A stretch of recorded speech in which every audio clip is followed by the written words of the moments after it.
quiet seaside town, an evil lain to rest centuries ago, has risen. An abandoned fortress deep in the swamp holds a secret that could save the village or destroy it.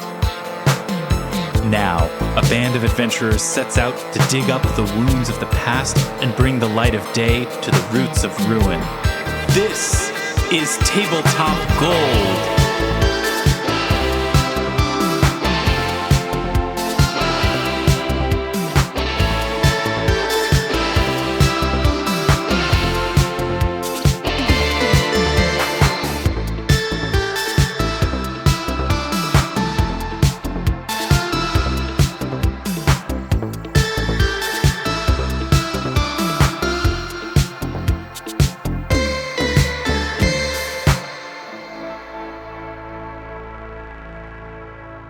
Hello, everybody. It's time for another edition of the Tabletop Gold podcast. Hi, I'm your host, Lars Casteen. I'm joined today by the following players. It's the same people as always, but we're going to say hi to them just because it's fun.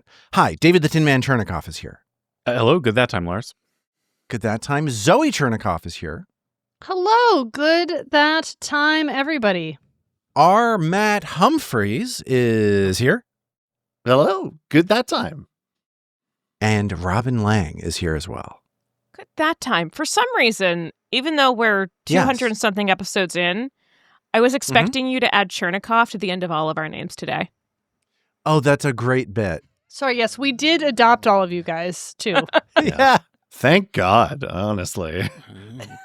It does explain a lot. I wouldn't check your credit scores anytime soon, but other than that, we're very happy about it.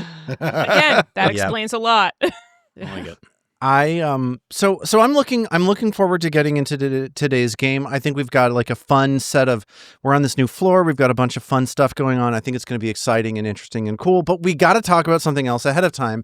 Before we cut off our chat segment at the end of the last episode, David mentioned that he had like something to say about a certain movie.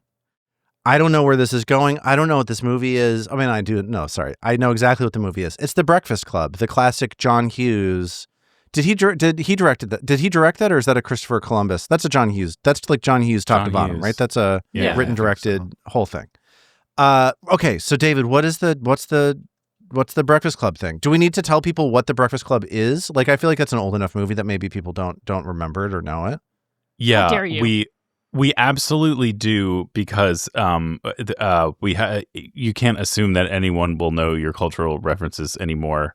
Not anymore. I mean, I'm 40, but this has been true since I was about 28. So, we just gotta let people know. And this movie, you're 40. This movie was old when we were kids, right? Like, correct. But it has sort of classic canonical status that like I knew what it was, even though it came out like more or less when I was like at the point where I was born. I still kind of knew it.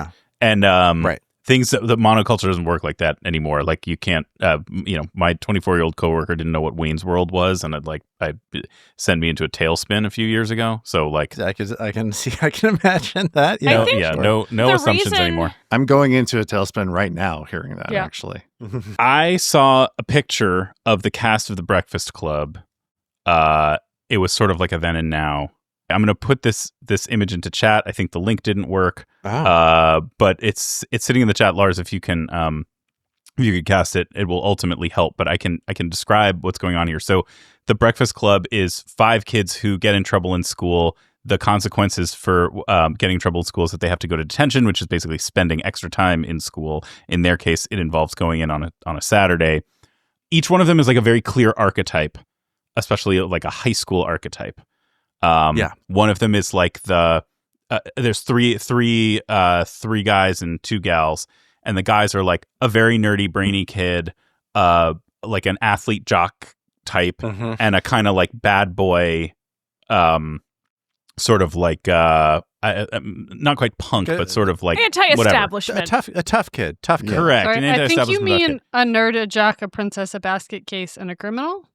Yeah, I saw that on the internet as well. Criminal seemed a little off to me, so I was going to paraphrase around it. No, it's the end of the movie. They sign off. They write him a letter, and that's how they sign off about themselves. I know you only see us as. Their Yeah. archetypes. Interesting. Yeah, I've never seen the movie, but What? no, that's a joke. Oh my God. All right. What I saw this, Lars, thank you for getting it up onto the screen. When I saw this photo, this then and now, or actually now and then, the first thing that I thought is the actors in the Breakfast Club over the course of their lives have all rotated roles. They have archetypes. Anthony Michael Hall, who was the brain, has become the jock. Emilio Estevez, who was the jock, has become the bad boy. Judd Nelson, who is the bad boy, has become the nerd. He's the fellow with the glasses giving the 2 big thumbs up in the back row. Yeah, totally. Pretty And nerdy. Molly Ringwald, who is the princess, is now like later in her career has gone like done much more kind of like alty or interesting stuff. And Ali Sheedy, who is the basket case, is this like lovely woman with a very like lovely sort of public persona. And the premise I want to explore is, do we think that was incidental? Or do we think that their being in the Breakfast Club and being so closely associated with those roles actually kind of caused them to want to, as they evolved, consciously go in different directions? Anthony Michael Hall, in particular, the guy who is the brain, is like jacked. He is like a beefcake. The thing I had seen him in recently, he was playing like a military guy, and was like super duper duper intense. Crew cut. He's in the latest season of Reacher. And I watched him in there and I was like, this is the scariest man I have ever seen in my life. Yeah. That dude went from like the least Wispy, intimidating guy in Hollywood to like, I see that dude and I'm like, this guy is like so terrifying. He seems like he doesn't care about human life at all in that show Reacher. It's crazy. And I feel like it cannot be it feels to me like it can't be purely accident. Like I just feel like all of these people, because they were cast and then kind of typecast into these archetypes as they grew up and like evolved and matured and like wanted to have staying power, they must have like intentionally been like, I don't want to just be the the bad boy forever, so I'm going to show that. And they sort of like, they like evolve, they like all jumped ecological niches, like it just as a set. I buy it. It's a movie about being typecast, and nobody wants to be typecast. I get it. Yeah. So yes, let's buy or sell. Like, am I talking crazy? I would actually, just like having seen a bunch of other movies with them and being really enjoying these humans, I feel like none of them, they were really acting in that movie because none of them really were those people anyway. Anthony Michael Hall, I feel like in every other movie he's been in, even the other like Brat Pack movies, I always thought he was like the sketchiest guy. Yeah, he's sketchy, but in a different way. Really I agree. Horny it's kid and everything else. Like he's always, his characters are always scheming, super sketchy. I mean, I've always had a crush on Judd Nelson, so I can say nothing bad about him. But I feel like, I don't know, Dave. I feel like David, you're reaching a little bit. That's my opinion. Okay, all right. I'm not there. Yeah. I'm not there with you. I'm sorry. Yeah, no. I mean, obviously, I agree with myself, so there's nothing particularly interesting for me to say. So David, I'm on board with this theory. I've been sitting here. Well, there's two things that I want to say, one of which is unrelated to what you've said. So I'm going to say that quickly, which is that 4 of these people still look like themselves. I mean, you sort of made this point, but like Anthony Michael Hall does not, they appear to be 2 different people in this image. He looks body snatched. Like if you told He looks a me little body an snatched. unfortunate accident occurred to the man we see in the bottom picture on the right in 1984, and then they just like got a doppelganger to continue taking roles for a person with that name, I'd believe you. But David, the thing I was going to say is I was sitting here trying to decide if maybe the changes in identity, an idea I like, took place across gender lines. Like, did Molly Ringwald become sort of like the jock? No, I was going to say but we don't want to say criminal for Judd Nelson. What did you said? I said bad boys, but if criminal boy is in the movie, then it's canonic. Yeah, that's canon, So well, and I don't like her as the criminal, but I do sort of like her as the bad boy. So then I was sitting here trying to shuffle them around. Like if we're willing to go that far, does that open up Like, Ali Sheedy's not the jock. I think you're right. Anthony Michael Hall is the jock.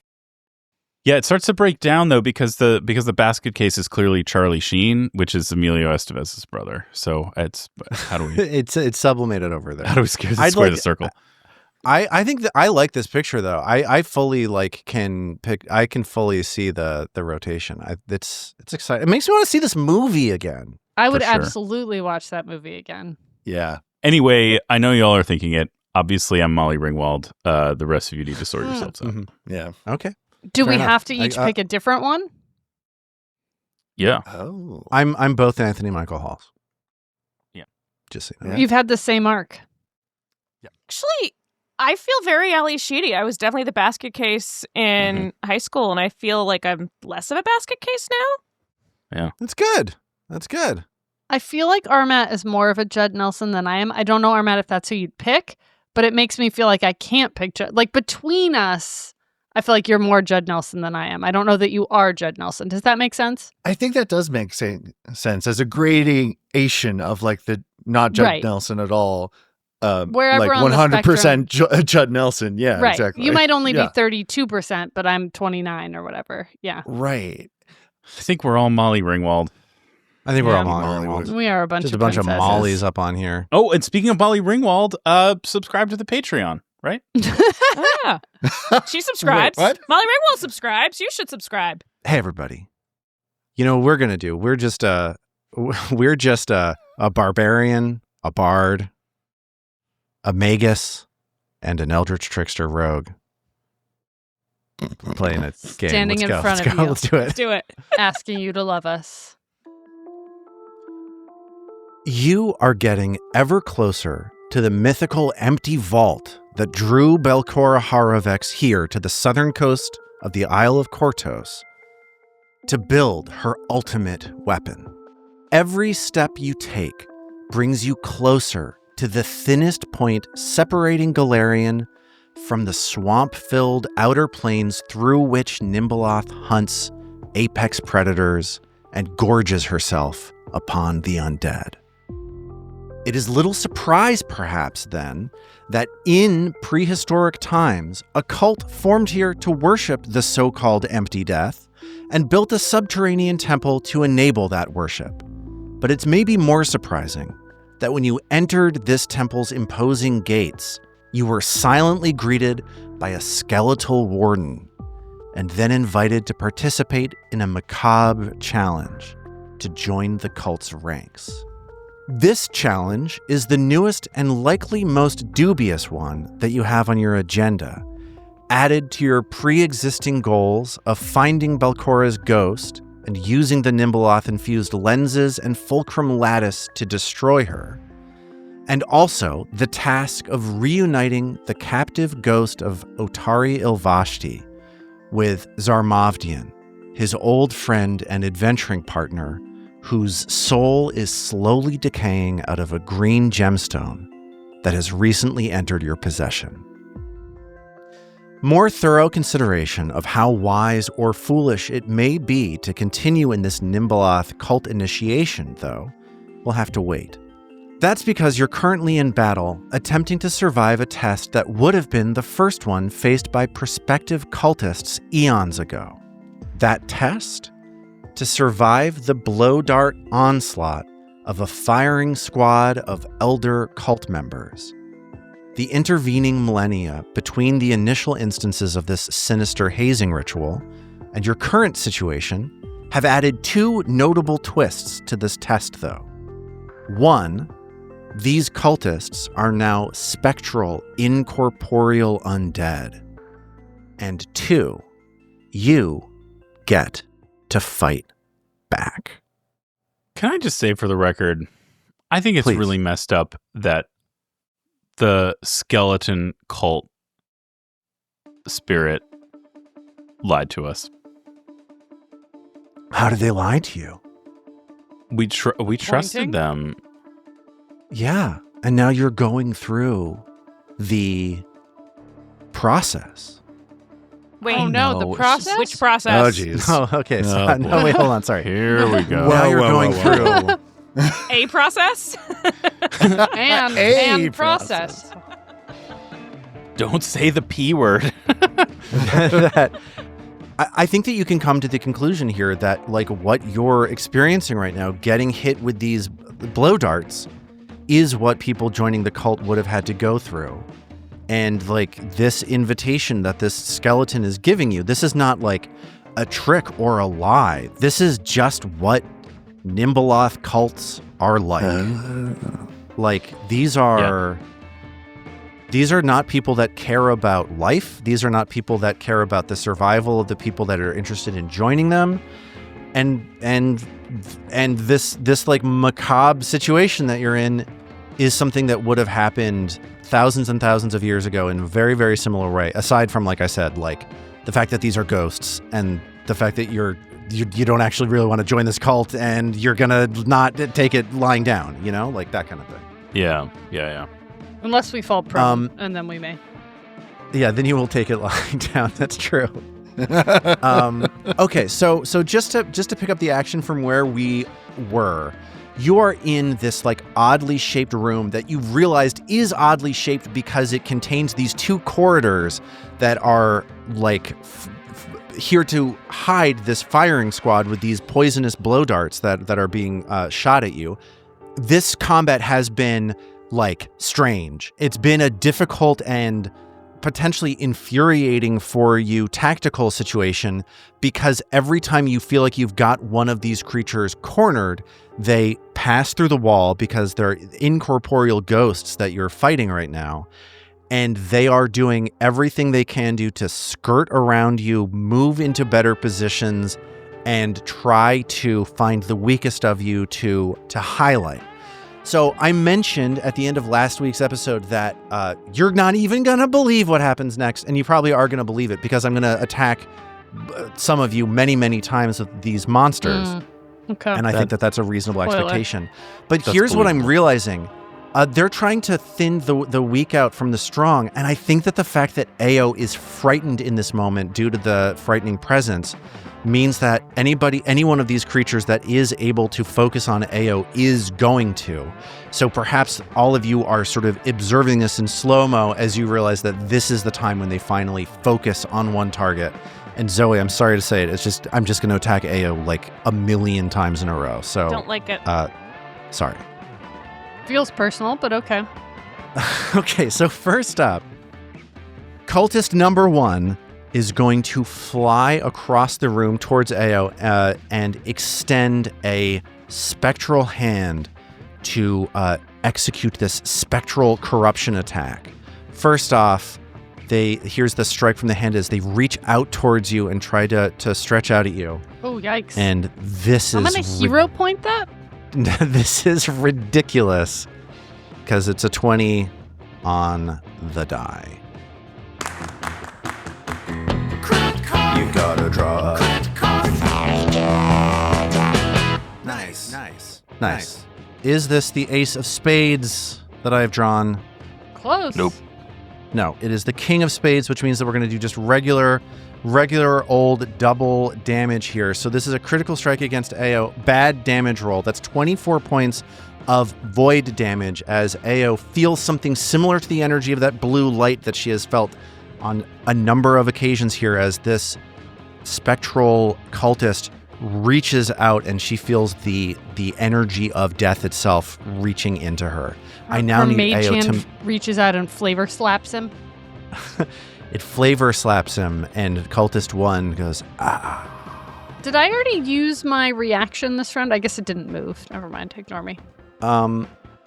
You have not used your reaction this round. This is the first combatant to go after this round. But that's an interesting question. Let's see that next reaction come out. Maybe that'll happen.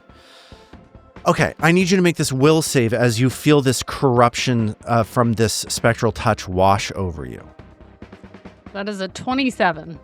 27 passes and gets you a critical success. So that is great. Nothing bad happens to you there. Unfortunately, then at the next moment, you hear a little bit of as a blow dart comes out from the wall to your immediate north. Here comes a strike with this vile blowgun. That is, everybody, A 1 on the die. All right. Some highs and lows. It is going to be so easy for this incorporeal creature tonight at dinner to do roses and thorns. Yeah. This is a 5 of spades. What is roses and thorns? What is that? It's like when it's something we forget to do at dinner every night.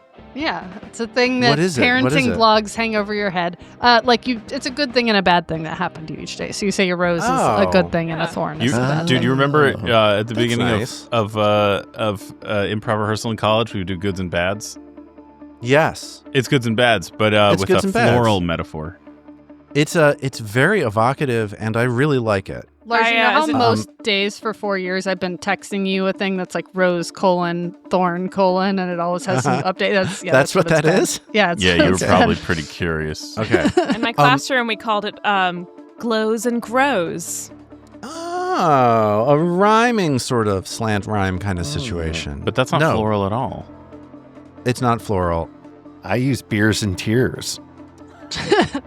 Wait, beers and tears? Which one's the bad one? I guess that's up to you. Depends on which came first, I guess. Yeah. The beer or the tear. Usually one does lead to the other, and all. Beer before tear, you're in the clear. Hank Williams knew. Zoe, I'm targeting you with another attack right now. Here comes another blowgun strike. That one is going to be a 23 to hit. Won't do it. Okay, and another strike. They're just shooting. I see. There's multiple of them. I was like, how many attacks? That's a 14. Yeah, there are 5 cultists that are just attacking Ao over and over again right now. Ao's going to have cover against this next strike, which I'm targeting you now from the east. If you want to use any reactions, I would like to do a little bit of a nimble dodge. Nimble dodge! Ao took nimble dodge here on this level, meaning that you get to spend your reaction, and then what happens? Then I definitely dodge. I get a +2 circumstance bonus to AC against the attack. Okay. Nice. So you're going to get a plus, so here comes the +2 for sure. Here we go. Ready? Here we go. I just rolled a 23 against your AC. That doesn't do it. I don't know that it applied, but it doesn't do it in any event. You would have had two higher armor class. I'm attacking you now with a 26. No. And I'm attacking you a third time with a 16. So none of those are going to hit. Ao dodges out of the way. 3 quick misses from these cultists. And now one of these cultists is going to move into the room and try to reach out towards Ao with with its hand reaching straight out towards her. That is a 21 to hit. Nope. And then the final cultist is going to go. This is the one that is just on the other side of this wall. It passes mostly through the wall. It is ending its movement in the wall. Is that something I can do? Am I allowed to do that? Let's see. Let's take a look. I can pass through movement. So here's what I'm going to say is I'm going to be slowed on my next turn because I'm ending my movement inside this wall. And this creature reaches out towards Ao one more time. This final creature reaches out. This one is a 27 to hit. That just hits. That hits because Ao is frightened. So here comes the damage from this strike. Another bad damage roll. 12 points of void damage to Ao. And I need Ao to once more please make this will save. Oh, that was not as good. That was a 19. Okay.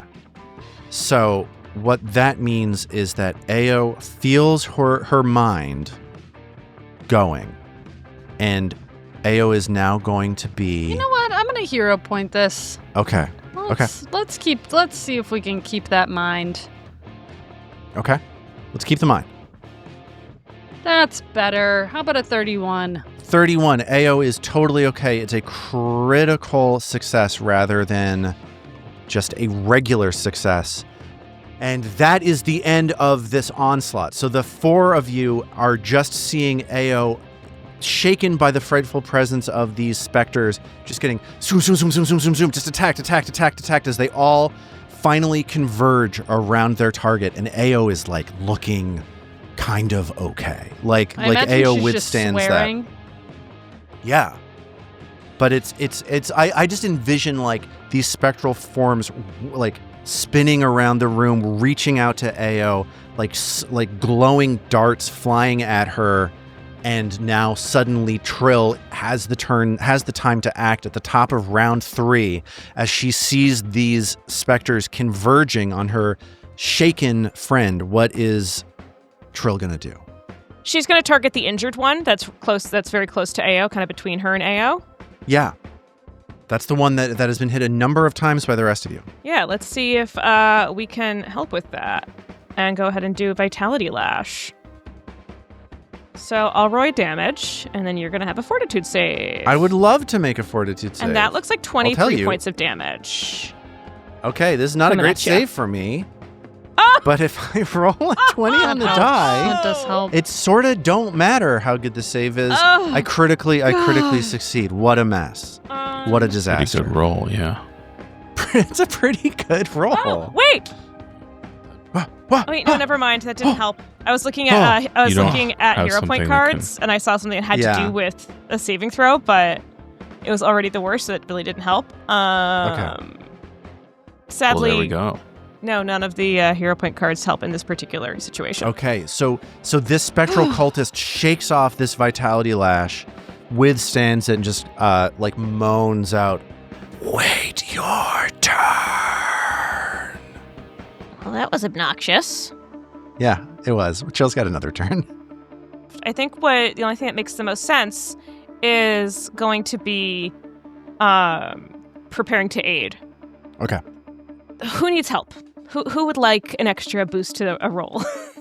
Your best attacker is Mag, probably, for this instance, because they resist damage. So Isthen's on a little bit of back foot. So if you want to push something over the top, Mag's your target. Okay. Probably. So she's going to ready to aid Mag with an attack. Okay. With that aid getting ready to go, it is now Mag's turn. Mag sees Trill ready to assist on her first attack, sees this injured, this depleted spectral figure about 10 feet away from her in a perfect flanking position with AO. What is Mag going to do? First, I'm going to... I just want to play with my new toys, guys. So first, I'm going to share Rage. Cool. Which is my newest class feat, and I'm going to share Rage with AO. Okay. Ooh. Yeah. Now I need to get that lens out. I'm going to be so angry. Yeah. As Mag felt this, capacity growing within her to extend some of the attributes and benefits of her rage to others, she will admit that she figured the last person that she would experiment with sharing it with would have been AO. But here we are, and we're in combat, and AO's surrounded, and let's give her a boost. So nice. Yeah. What does this look like? I imagine Mag, like she is herself glowing an incandescent and vaguely Nimbolothian blue from her eyes, from her hammer, from her braid, from her magically repaired hand, the joints of her armor. And I guess I imagine that some of that light begins at first it just seems like the glow expands, and then it coalesces into these tendrils of wispy blue energy that awesome. Yeah, that at first they're sort of diffuse and they seem like they're dissipating, and then they coalesce more, and these strands of blue are moving outward toward AO and twisting around each other until they finally reach AO and surround her. It's almost like, like a lattice or like some decorative cords of rope. Yeah, I can picture it though, like this like glowing blue sort of like embellishment on top of AO. I can totally envision. Yeah. Sure. And one of them gives you hit points, and one of them gives you some +1. Yeah, so Zoe, if you drag this share rage effect onto AO, then you'll get all the stuff you should get in theory. And AO with like a little bit of a tremulous voice, but clearly feeling slightly emboldened by this, just goes, "Fuck yes." Yeah. and as Ao is feeling this energy enter her body and responding with profanity, Mag is simultaneously running to stand back to back with Ao in the center of this cluster. So I imagine these things happen simultaneously. Mag springs forward toward Ao, and as she's doing so, she's sharing rage, and this blue energy is coalescing off her body. So that by the time she arrives there, they're both bound up in like a single, a single kind of tapestry of blue rage fun. And then cool. Mag's gonna hit one.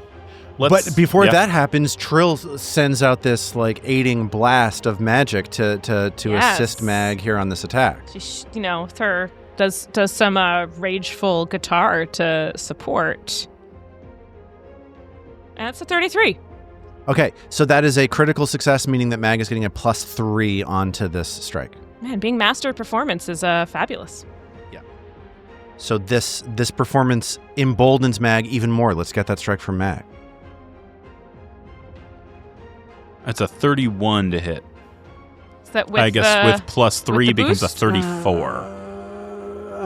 Yeah, that's one away from being a critical strike, sadly. Drat. So close. Oh, is the fact that this thing is off guard factored in? Why is it off guard? Look where Trill's standing. Trill's Is she too far away? Yeah, she's not in reach. If you were over here in this flanking position. Sure. Oh, you mean where I started? One away. Yeah. No, I like where I am though. It's a hit. flavor move. It's a solid hit. It's great. All right. Here comes some hopefully solid damage. That's a crummy little damage roll, only 21 damage. Okay, 21 points of damage, but all of that goes through as, again, the spirit energy on Mag's Earthbreaker activates and slams straight into the side of the ghost, making the specter look like it's here in the room with you as it just gets blasted by Mag's strike. So, huge turn. This cultist specter is looking very badly injured now as Mag sets a position, draws fire away from Ao, shares this rage and delivers this massive strike, but that means it is up to Istin to finish this creature off. Is Istin going to be able to do that? Let's hope so. Istin is going to stride down, so he's flanking the unharmed one with Ao, so she'll be able to get her sneak it. Oh, but these guys are immune to precision, aren't they? They are. You have noticed that, yes. Right. Well, Ao is in a tough offensive position. Yeah. All right.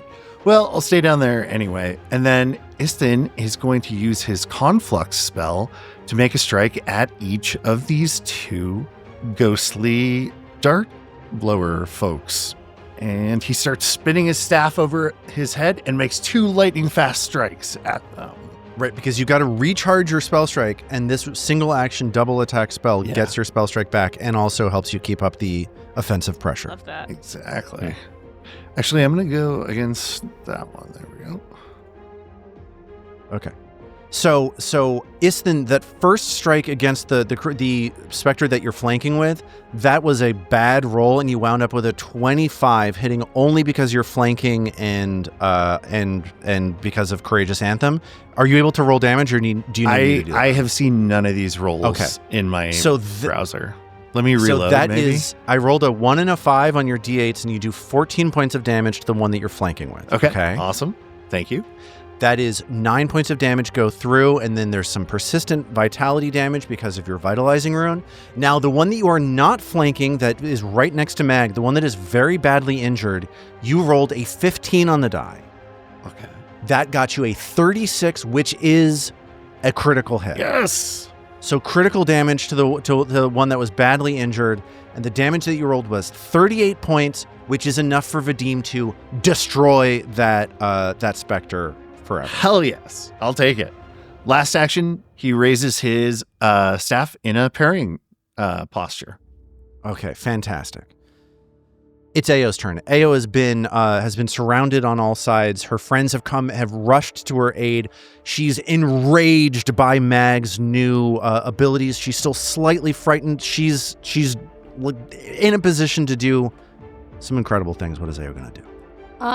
She's just gonna turn and go, fuck no! Now I feel like Roy Kent from Ted Lasso, but here we are. And she's gonna foxfire at this ghost this creature that is between her and Istin. Okay, so Ao takes advantage of the off-guardedness of this spectral cultist. 27? 27 is a hit. Yes, absolutely. All right, that's 11 points of damage. Do I get any flat-footed anything? You should, yes. I think maybe you targeted. I don't know what's going on. Whatever. Whatever. Should we call it 100 points of damage? So you don't get flat-footedness because Foxfire is ranged, so the fact that you're flanking doesn't matter. Oh, boo. But it's okay. The precision damage that you do from inflicting sneak attack damage doesn't do anything to them, so it simply does not matter. Cool. All right, she's going to do it again. Okay, 11 points of damage. That burns away the cultist without any problem because of the Ghost Touch rune on Ao's hands. That's going to be a 1 on the die. Will a 15 do anything with a bad roll? With a bad roll, it's no, I'm sorry. No. You going to draw a card? No, it's not a fumble. Yeah? It is. It sure is. I'm just struggling. There we go. To make it happen. Fumble card because you okay. fumbled hard. Is this the Ace of Spades? It is. Oh, it is. Good news. Good news, everybody. another rose for Ao tonight. Okay, so Zoe, would you mind rolling regular damage, and then you will take that regular damage. All right, that's 8 points of dam for me. 8 points of dam for you is good because that doesn't even eat through the temporary hit points that you already got from Mag. Oh, great. So Ao is still coming out ahead of the curve here. Ooh. You've got one more action, I believe. I think I might draw a ghost charge. I'm looking for anything more inspired than that, but that feels like a good move. So she draws a ghost charge. That's it. Nice. I think that's plenty inspired. I forgot about our ghost charges. This seems like a good time for using them. You are, in fact, being charged by ghosts. Here's what's up. I'm going to take a bunch of actions now, and I'm going to tell you what happens. The cultist specter on the northern side of the room sees Mag. It's got a direct line of sight on Mag, and it starts unloading on her with strikes with the blowgun. First dart flies out towards Mag. That's a pretty good hit. That is a 35 to hit Mag. Yeah, that hits. Okay, Mag is going to take some damage as she gets hit in the back by 3d6 and void and 3d6 poison. That is a total of 20 points of damage to Mag, and I need Mag to please make a will save. She feels herself being corrupted. My least favorite. 19 on the die for 34. That's a critical success. Mag gets through this shot, no problem, but then she feels another shot from the blowgun flying at her.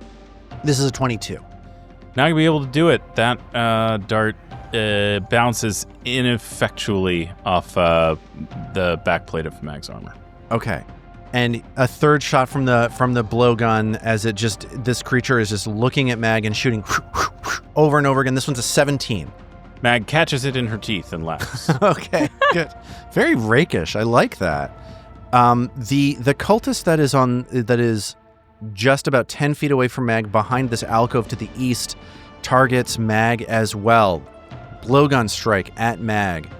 Another good roll, a 35 to hit. That hits. So Mag takes some more damage. Again, void and poison damage, totaling 19.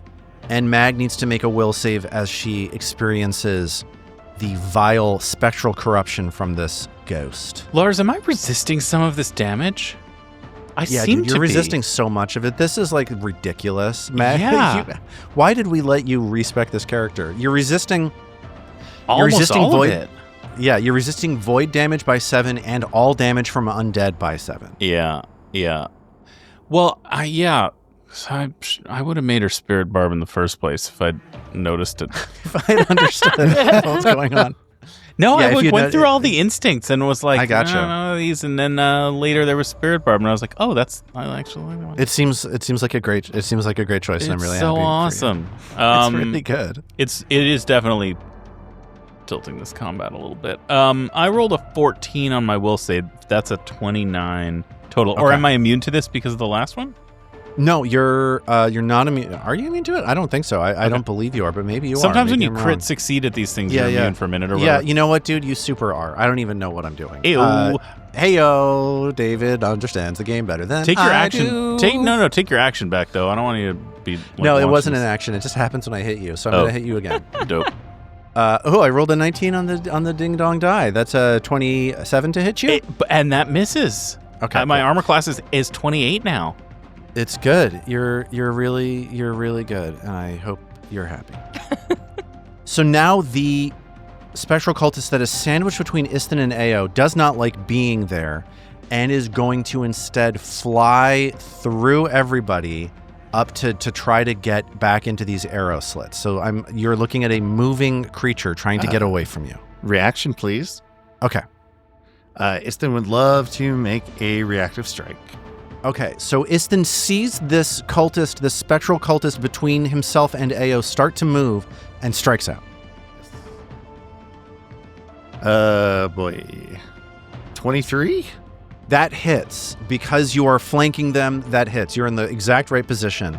Oh, hell yeah. All right, let's roll that damage. That is 18 points of damage and 1d6 persistent vitality. Okay, they're already taking the persistent vitality damage. They resist some of that as your staff passes through them because they're incorporeal. Is Mag going to take a reactive strike here also? Yeah. I will. It's this one here between Yes. Ao and Istin, yeah? Okay. That's right, yeah. I would like to bash it with a hammer. Hey. How's a 40? It's a critical strike. You slam the hell out of this ghost. Oh boy. For 50 damage. Okay. The ghost. What else happens to this ghost? As they take 50 points of damage, and it's like you see spectral bits of ribcage fly across the room and pass through the walls behind Istin. Yeah, and I imagine another of these tendrils of freaky blue light, like on impact, and it sends these chunks of incorporeal bone, rib, whatever, flying. Yeah. Each one of them has a little blue emanation behind it, and some of them are also trailing back toward the cloud that Ao and Mag are in together. Yes. Yeah. It's the effects budget is we're blowing through it, everybody. A bunch of stuff happens to me though. I gotta take some extra effects, right? Oh yeah, right. Of course. Yeah. Well, there's still a crushing rune on that bad boy, so you're clumsy classic. 1, enfeebled 1. Okay. And then obviously there's a corrosive rune, so I don't think I'm not bothering with the corrosive rune. The Oh, armor so is no, a non-issue. no 3d6 plus 1 acid damage? Okay. Well, just look at this guy. Do you think this guy's wearing armor? Like he's a rib cage on a hula skirt. It's not happening. No. It's true. Honestly, But you are Put him not on my prone. car's dashboard. I am not prone. I have to make a fortitude save. I make a 22 roll on my fortitude save against your DC 27 class DC. Now you're knocked prone. Now I'm knocked prone. This ghost is flopping around like an inflatable tube man detached, like Wacky getting waving arm man. a wacky waving arm man at a shuttered used car lot. Yeah, you're just a bass on the deck of Mag's boat, buddy. You Okay. are Oh, but alive though, which is pretty incredible. Yeah. Okay. So I do get to. Alive. So my move is disrupted, I think, because I'm knocked prone. I'm gonna stand up. Oh. And then I'm gonna get the hell out of there. You don't have multiple reactive strikes, do you? No, I'm just used to anytime something stands Okay. up, I have this urge to hit it. You know what I mean? Okay. So this howling ghost flies through Mag after getting knocked prone, trying to move away, and is now hiding back in the alcove on the far eastern side of the room. And at the end of their turn, they're going to take some persistent vitality damage because of Adim's vitalizing rune. So that's 2 points of vitality damage, and I'm going to roll a recovery check. I'm going to try to beat a 15. I roll a 5. So I am still taking that persistent vitality damage, and now the cultist specter that is in the wall right next to Ao. Like last round, one of these ghosts moved into the wall and is now hovering in the wall. The way that incorporeal creatures starting their turn inside of a wall works is that they are slowed 1 for the round. So they're going to get 2 actions. And the first of those actions is going to involve flying towards the northern portion of this room, flying through Ao's body and Mag's body. How'd that feel? And Fuck, what? Ao yells. okay. And then Ao sees a blow dart flying at her. If she'd like to use a reaction. She would. She's I mean, having a ghost go through you is it's kind of ucky. It'll wake you up any day. That'll get you nice. Okay, so you're going to get a +2 to your armor class. We're just going to add that in manuale. I rolled a 23 to hit. Won't do it. Won't do it. So that is a miss, and that is it for this cultist specter because they were slowed because they struggled to pull themselves out of the wall. And here we are at the beginning of round 4 as this fight with these poisoning spectral cultists marches onwards. They have been here for hundreds of years, and they will be here for hundreds more. Maybe fighting you, maybe. So at the top of round 4, these specters are injured, spread across the room. The most injured ones are up in this northern portion, this alcove on the northern side of the room. The 2 that are most accessible to you, the one that is most accessible to you looks relatively unharmed. And they are still hiding in the alcoves around you. You see these arrow slits. You've been watching these spectral darts fly out of them from time to time, but you get the feeling like the tide is turning in your favor. It is Trill's turn. What is Trill going to do? I think that the thing that makes sense is just to target the one that she can see and Vitality Lash again. So Vitality Lash is a great option against undead creatures. There are undead creatures here. What else are we to do? So I'm going to roll some damage. And that could be 23 points of damage. Okay, I'm rolling a fortitude save. I rolled a 20 on the die last time. Let's see if I can do it again. Oh, no. You did the opposite. I did the opposite. I rolled a 1 on the die. Okay. It was a critical, technically, though. It was still a critical. I take 46 points of damage as this Vitality Lash squeezes this this spectral cultist, and you see them strain, sort of weakened and sickened by this life-giving magic around them.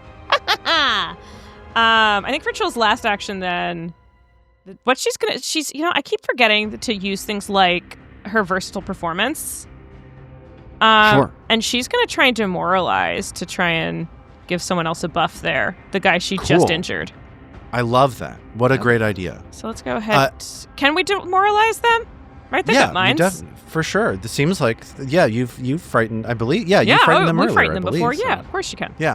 Fabulous. While you're getting this versatile performance going, I just want you to know that critical failure on Vitality Lash enfeebled this ghost also. There we go. And that's a 27. 27 is a success, as you do manage to make this spectral cultist flinch back. So Trill, big turn, critical success on a spell, enfeebling them, frightening them. Okay. He's all yours, guys. He is all yours, and it is now Mag's turn. Guys, I'm not next to anything anymore. I think you got to be next to something again. Maybe the one I just beat up for you. Get next to stuff, babe. What's going on, though, is that they're going to keep going back and forth through the walls. So I think ultimately we're going to need somebody on either side so that wherever they try to go, right, we're there to bop them. I guess there's 2 walls they can go through, so we really have to spread out to execute that plan. Yeah, it's just going to be like chasing the dog around the dining room table. Yep. Sorry, as was written in the exactly Whispering what it's Reeds, I believe there is the chasing the dog around the dining room table. It's not a saying, but it passage. should be because it's always It so really obnoxious. should be. Yeah. Everyone knows what I mean. I feel like I'm chasing the D around the DRT. Oh. That doesn't. When it's- I don't know. when that it's doesn't time make for a sense. walk- Sorry. Yeah, it sounded really dirty. And we did. It was the D when thing. I was It was the D. I was gonna try to move us through it. No. It's all good. When Fuck it's no, time to walk, AO shouts. Okay. when it's time to walk the dog, Yep. and you know how most dogs, if you say the word walk, or you say the word outside, or you say the word Yep. dog, or even if you just kind of stand up suggestively at the right time, boom, they go straight for the door. They love it. So ours does that. So you're like, Wow. all right, let's go out. And she like bolts to the door. And then you open up the drawer and you get out the leash. And immediately she just trots off in the other direction. Yep. Every time. Yes. Could she stop? Does everybody's do that? Like this doesn't, why doesn't she just hang out there and put the leash on and go outside like she wants to? Why are we doing this weird? Do you have to like Kabuki. chase her after that? She wants to be chased. Like that's does actually what she's looking that sounds for. fun. I would. That sounds like a good time. I would do that. Imagine I having guess. to pee so bad and making people chase you. Yep. I'm imagining it. I think about it all the time, babe. Yeah. So what's Mag gonna do? I'm going to do a sudden charge back into the upper corridor here. Oh, cool. Because it's a distance that I can move, I think. Sure. Let me just You're fast. check. Yeah, I am fast, and I can do it twice and hit. So let's do it twice and hit.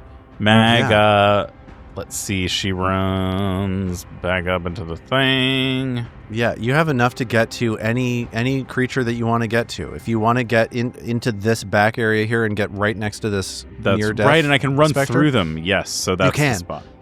So Mag is able to pinhook around this door, barrel through the hallway, charge straight through the first of these specters in front of her, and land right where she wants to attack the final specter. That's It's pretty a 36 to hit. That is a critical success. Yes. Whammo! Okay, does it have more than 56 hit points left? No, it has less than that. Okay. By how much? How many hit points does it have? I actually want to know. This is. I'm sorry. I just want to make sure I'm looking at the right one. It had 10. Sorry. Okay. Yes. Okay. Good. Cool. This specter is vaporized in front of Mag. beautiful. And Mag catches Ao's eye by looking back through one of the cracks in the window. And she says, "Fun, right?" And then she turns around and hits the other one. Nice. Oh, you can do that. You haven't used any actions yet. Blarg. I rolled a 2 on the die. I'm not that into that. What episode number are we here? 13. Okay, Wait. I'll use a hero point and re-roll that. Number Cool. 13 or 213? 213. Oh, okay. It's a 3, is what I'm trying to tell you. Yeah. All right. I dislike the 2 on the die. I like the 17 on the die better. It's a 34 That- hit. Yes, that hits. Yes. Hit, but not a crit. All right, that's going to be 26 damage. 26 more damage. The other one hanging out in the hall. As the other one hanging out in the hall, Mag, in these tight corners, like in the corner of this alcove, just whips around, smashes into the other of these spectral cultists as it wheels back from this ghost-touched hammer, slamming into it. Isthan hears the sound of intense melee combat on the far side of this alcove, on the northern side of the room. He's down here on the south. What is he going to do? Isthan is going to stride up to here. He's going to then spell strike at the ghost that Trill frightened. Okay. Chill did a lot to this guy. I was Yeah. proud of that. Yeah, that was a pretty nasty. This is this group is it's interesting to return to this group after having been with the other one, because you guys are so effective. Like when the momentum picks up and gets going, like there's so much stuff happening all the time with this group. Okay, how did that spell strike go? It went good. It was a 28 to hit. That hits. All right. That's 15 points of bludgeoning, 1d6 persistent vitality, Okay. and 16 points of damage from the frostbite cantrip, and I'll need a save. I rolled a 24 on the save. That is a failure. Okay, so I take the full 16 points of damage. So that's a total of 21 points of damage, but also persistent vitality damage, as Istin is again at a disadvantage against these incorporeal creatures because they resist all damage. So the strike gets resisted, the spell gets resisted. But Istin is doing everything he can do. He's digging deep. He is making these attacks happen as efficiently as possible, even though he is sort of swimming against the current. And that's his turn. Speaking of swimming against the current, it's Ao. Ao's having trouble in this combat because precision damage doesn't work. These incorporeal creatures are a tough spot for Ao, and they keep targeting her. So what's Ao going to do? She's gonna take that ghost charge that she got out, and you activate it by throwing it, right? Yeah, you just attack with it, and it hits things, and it blows up. Great, so she's gonna throw it at this badly injured one. Okay. Nice. So Istin, as he lands this spell strike, and all of these magical effects go off at the same time, here's the of this ice grenade flying over his head. That's a 27. 27 hits. Nice. As Istin sees this ghost charge crash into the ghost in front of him. Oh, that's a lot of damn. That's 28 plus 2? 28 plus 2. The 28 includes the 2. So that is 28 points of vitality damage. I become enfeebled still. My enfeeblement is continued because of your debilitation. And yes, I want to throw a hero point out at Zoe, please, for finding this additional option here to strike out and overcome this bad situation. Hell yeah. Oh, yeah. Lars, did the cultists take all the damage? The cultist did not take the precision damage from Zoe's, from Ao's sneak attack strike. Right. Ao's got that additional, Yeah. Which they don't, feel. Yeah. They're just not going to take it. It's not their It's just thing. not going to take it. They have boundaries take- around didn't precision take- damage. Didn't take. All right, and then from where she is going to fire a round of foxfire up. I think she's just within range to then she's just screaming, ah! Okay. Yeah, and this creature is flat-footed to her because it is frightened. Oh, hey, that's nice. Well, that's a 31. 31, an amazing roll, even with the multiple attack penalty, almost a critical strike, but yes, that's another hit. And that's 18 points of damage. And this spectral cultist is so near death right now. Yeah, Trill's gonna So get near rid of it. second death. Unless it Death moves, 2. and then Istin's gonna hit it and kill it. That's his hope, at least. Do I have anything else useful? Ao's going to draw another ghost charge. Okay, I love this. I love Ao reaching into her bag of tricks, coming up with new approaches for bad situations. But unfortunately, the bad situation is coming to her as this cultist that just got smashed by Mag sees Mag, is terrified of her, and flies back out into the middle of the room and uses a move action near Mag. Okay, right. So okay, 37 to hit. Okay, sure. I like that David didn't even say anything. He just rolled.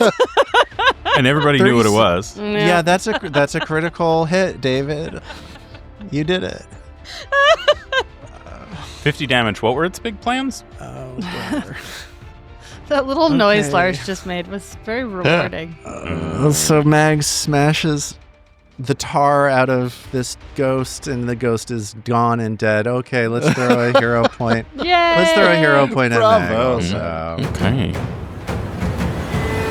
That was fun. I enjoyed that. That's ridiculous. Mag I has gotta been get more will saves going. pretty ridiculous in this fight. This is sort of like the baseball player going like 4 for 4 with 9 RBI It's been or like whatever. 40 plus damn on everything. 50 plus on everything. It's like out of control. The extra mobility that Mag has here has made their move is to get away from you. That doesn't work when Mag can move 70 feet and attack with 2 actions. Yeah. It's sudden charge is awesome when there's combats with move. There's just been so few of them. It's like this in the graveyard in Otari. Yeah. In 2021 were like the only times to use that. Yeah. Okay, the cultist that is in the far eastern corner of the southern alcove is nowhere near Mag, so I get to do stuff. Shivering in this corner. Shivering. Why did I join this cult? This sucks. I've been standing in one place for 7,000 years. Yeah. So a blow dart flies out towards AO. That is a 1 on the die, everybody. That will not hit, but okay, draw. I know. Interesting. I know. A lot of ones here. A fumble card because you fumbled hard.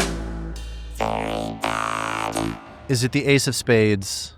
No. It's the 8 of spades. And I'm going to keep attacking you.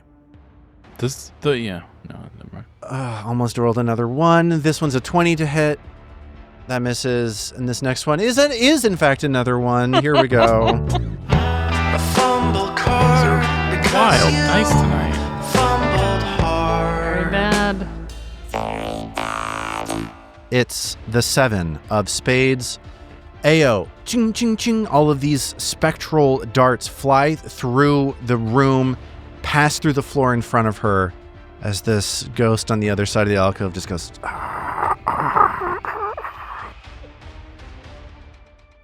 This cultist in the northern portion of the open room right next to Isthin is going to fly away from Isthin. Reaction, please. Okay. It's frightened by Trill, by the way. That's a 18 on the die for a 39. Okay, that's a critical strike. Oh, cool. And it's frightened and enfeebled. Nice. Let's see if you can roll more than 3 points of damage. Just barely. That was a 1 and 3 on the die for total 24. So as this cultist tries to flee, Isthin catches it and destroys it before anything else is able to happen. Let's wrap this combat up. It's round 5, and there is one last spectral cultist hiding in the far side of the southern alcove here in this chamber that was once used to subject new initiatives to the cult of Nimbleoth to the test of, can they survive? Well, it looks like we got 4 more new cult members today because everybody's doing fine. Sorry to hear that, Lars. It's Trill's turn. Trill's not super fast, so instead Trill's just going to hope her aim is good, and she's going to try and shoot some vitality lashes through that little arrow hole. Well, the good news is that this is a fortitude save. Fortitude saves, you don't get anything from cover, so they're not going to get any benefit to their positioning here. I love hearing that. Yep. That's great. Thanks, So this Lars. vitality lash passes straight through the wall because you can see them. They have cover, but it doesn't really matter. How many points of damage are we talking about? Not amazing damage, just 16. Okay, here comes my fortitude save. Oh my god, it's another 1. Oh my Wow. god, so many. You should- So that's gonna be more than 16 then, right? Yeah, that's going to be 32 points of damage, and you enfeeble this last cultist. Cool. And let's go ahead and try and scare him. Okay. Let's do a little demoralize again, because that's Let's just do a little demoralize. that worked last time. And that's a 42.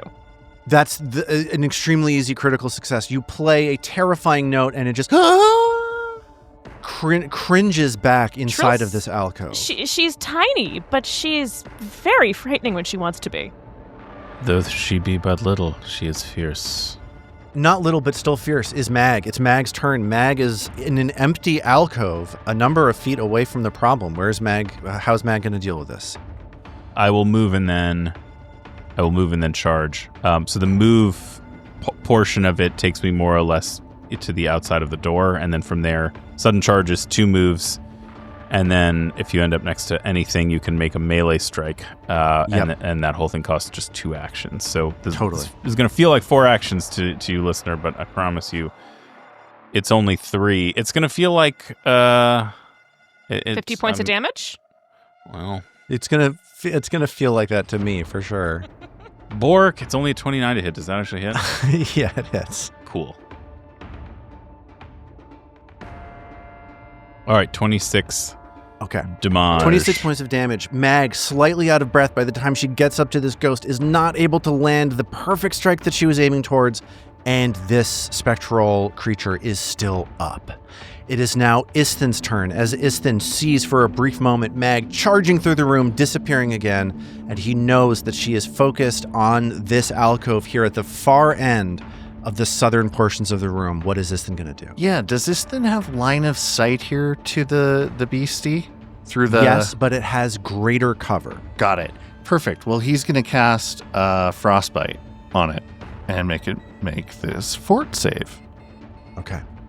How much damage are we looking at here on this one? Just 15 points of damage. Okay, I'm going to roll a pretty good fortitude save, a 28. Yeah, that succeeds. So I take half damage as it withstands a lot of this frost energy coming at it. That's only 2 points of damage that it takes as it resists a lot of this energy damage from Isthin. Isthin is going to use his last action to cry and feel sorry for himself. I just don't get it, you know? I try so hard. You're doing great, Isthin. Thank you, Troll. That's really supportive of you, and I really appreciate it right now. He raises his staff to parry, and that's it. Okay, Ao Those are 12 hard. seconds ago was getting targeted. All of these different ghosts were targeting her with these blow darts over and over and over and over again. Now they're almost all gone, but it is now Ao's chance to act. She knows that the last of these creatures is pinned in by Mag just on the other side of this arrow slit, a little bit away from her. What is she going to do? Sir, could she walk up and toss the ghost charge through the arrow slit? What sort of damage am I going to take? Like a penalty am I going to take for that? So the way that we talked about it last week is that it's greater cover. I'm happy for you if you're right next to it to make it regular cover. So their +4 to their armor class will turn into just a regular rolled +2. They are frightened, meaning that they are flat-footed from you. So it's basically, they're off guard to you. So it's basically a wash. Okay, let's do that. So she walks up to this arrow slit and tosses in the ghost charge. Okay. Fucking die! She shouts. I think it's already dead. Again. Ooh, a 19 on the die for a 38. Yes, that's a critical strike as Ao just slams this ghost charge right to where it needs to get to. And that is 34 points of damage, some number of which are things that won't matter, but... Totally. So let's see. Are we going to beat 13 here? I think that's higher than 13. Yes, it's 28 total points of damage. You both, Mag and Ao, get splashed by this vitality damage, but that doesn't do anything to you because you are, stop me if you've heard this one before, alive. So this ghost just splinters apart as Ao crunches this bomb that you got at Magaloy's, of all places, straight into this alcove. And Mag hears the sound of broken glass and crunching as the ghost in front of her is saturated with these salts, this alchemical concoction that Magaloy created. And now the room is once more silent. And Ale has stopped in a wall, so she's going to be weakened for when she begins She's going going to be again. weakened for 32 years. Yeah. Yeah, sorry. I rolled a die right there just because I was wondering if the ghost exploding triggered a reactive strike. Okay. If it did, what did you roll? That's If 29 it did, to hit. yeah, that would have hit. Okay. All right. So Mag swings her hammer one last time at the wall and does 23 points of damage. Okay. So I guess at the end of this combat, Mag and Ao are on opposite sides of one of these like arrow slit things. Or no, Ao is inside the wall. No, she's just standing next to the wall. So Mag, as the rage is subsiding, Mag and Ao are locking eyes, and Mag says, "So, what do you think?" It's like a dealer? What's happening here? About the rage. I know it's about the rage, but it feels like, the first time's free. Ao's like panting a little bit, and she's like, that was intense. I liked it. I feel like we could do anything, Mag. This may be the trick to... And she sort of like mumbles, harnessing the power of the light. The trick to what? To going forward, to defeating Belcora. She catches herself. Well, if it seems a little new, I remember what that was like. You get used to it after a while.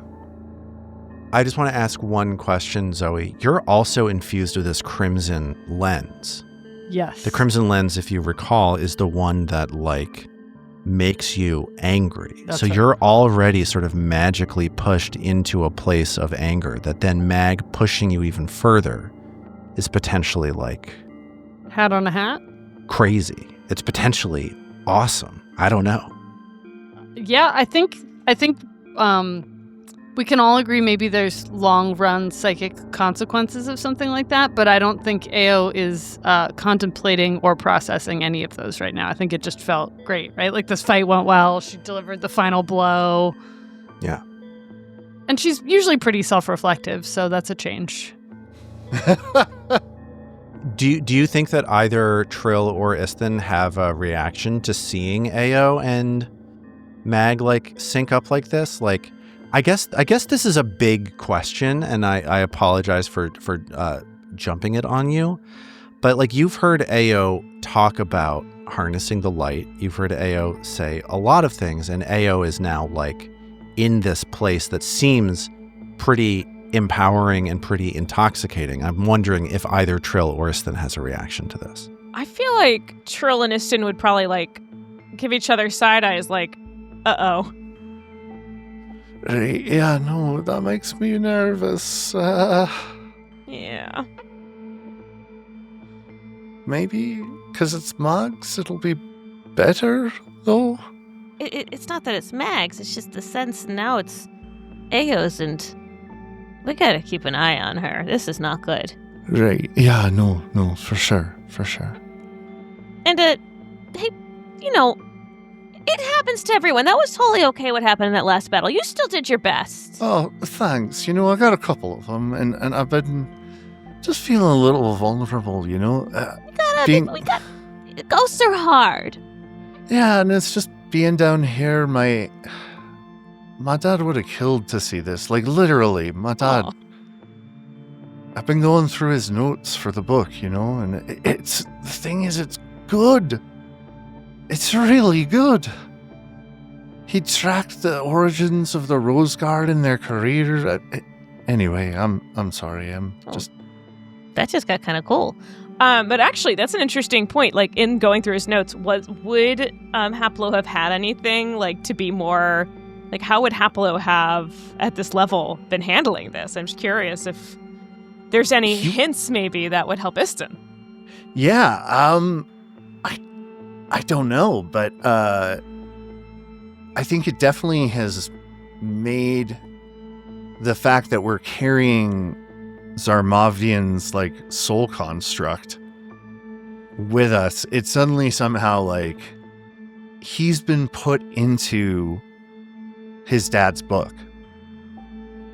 It's no longer any separation between this man he barely knew, who he wanted his father to be, and the focal point of his father's obsession.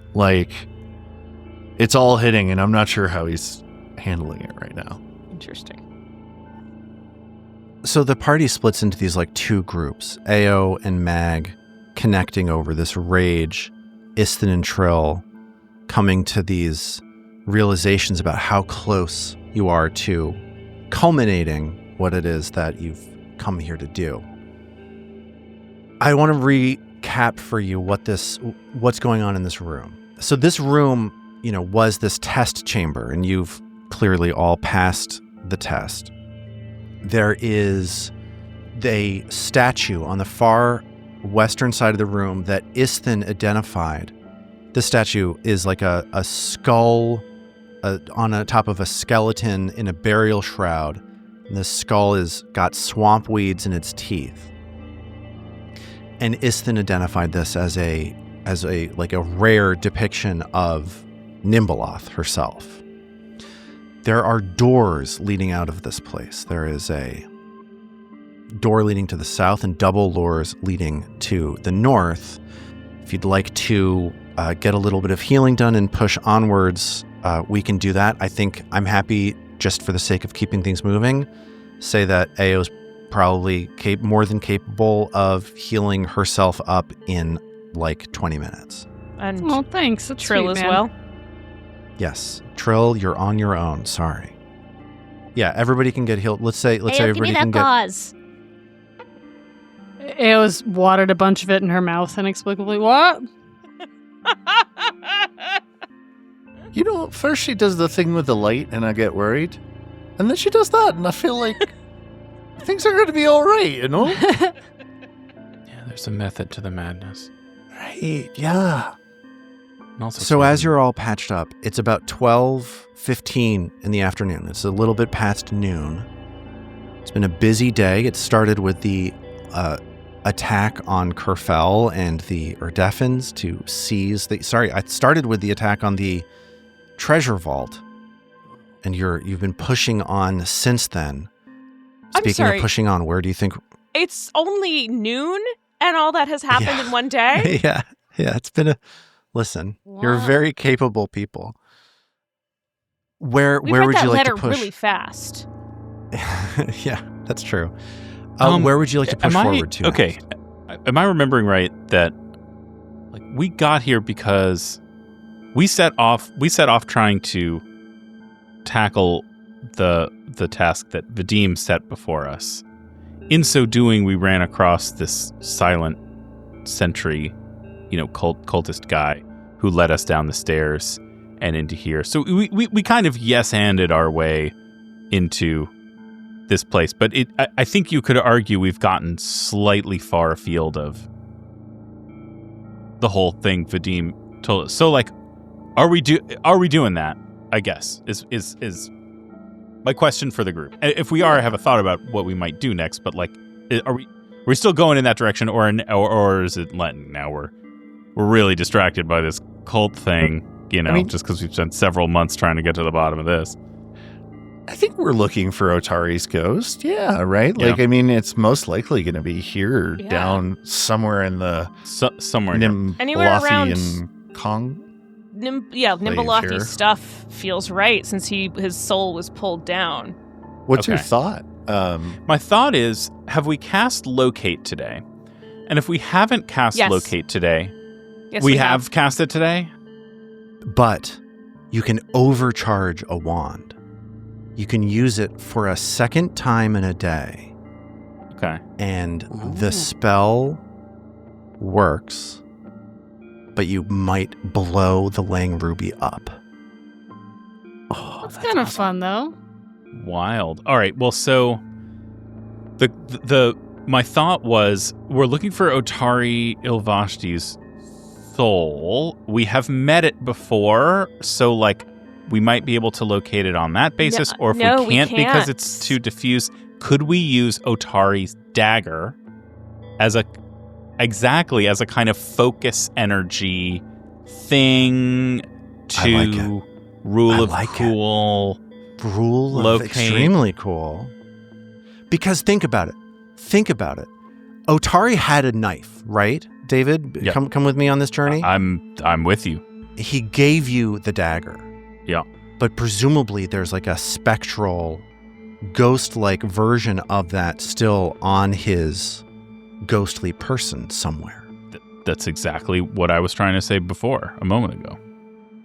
So would the dagger itself and its spectral spectre twin be a sufficient connection to enable us to use Locate to find exactly where Otari is, rather than potentially needing to move through many chambers here, hunting and pecking or might we be able to go straight there? So that's my thought. Could be worth a shot. I think it's fun. Let's do it. Okay. So,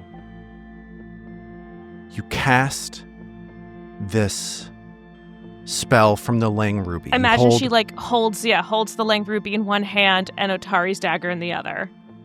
Okay. And you interface with this horrifically evil object, this ruby. And you try to send your mind using this magical spell, which takes 10 minutes to cast, to find something that looks like this twisted, poisonous dagger that you're holding in the other hand. Give me a D20 roll, please, Robin. Standard D20? Yep. No buffs? No buffs.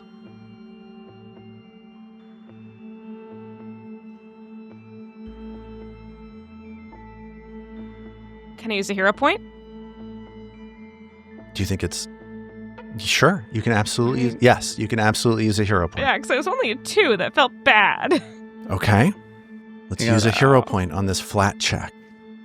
Is it... is there a card for this? Does this action have the auditory, verbal, or linguistic trait? I assume it would because it's casting a spell. No, okay. Okay, so let's roll that D20 one more time. Trying to beat a 10. What did you get? I got a 2 again.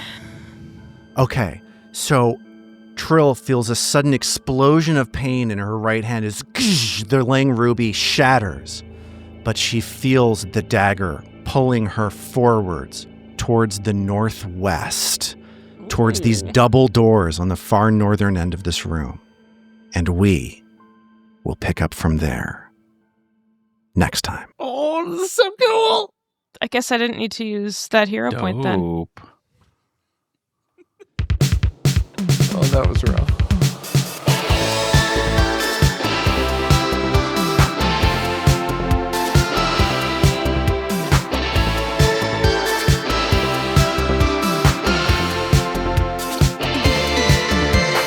The Roots of Ruin is a Tabletop Gold production produced under the Paizo Incorporated fan content policy, using trademarks and copyrights owned by Paizo that are covered under that policy. The Roots of Ruin is not published, endorsed, or specifically approved by Paizo. For more information about Paizo Inc. and Paizo products, visit paizo.com. All original characters and content in The Roots of Ruin are the property of Tabletop Gold, and all rights are reserved.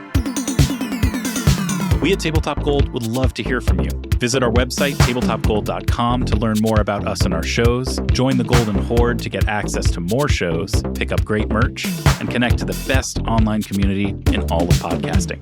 Thanks for listening.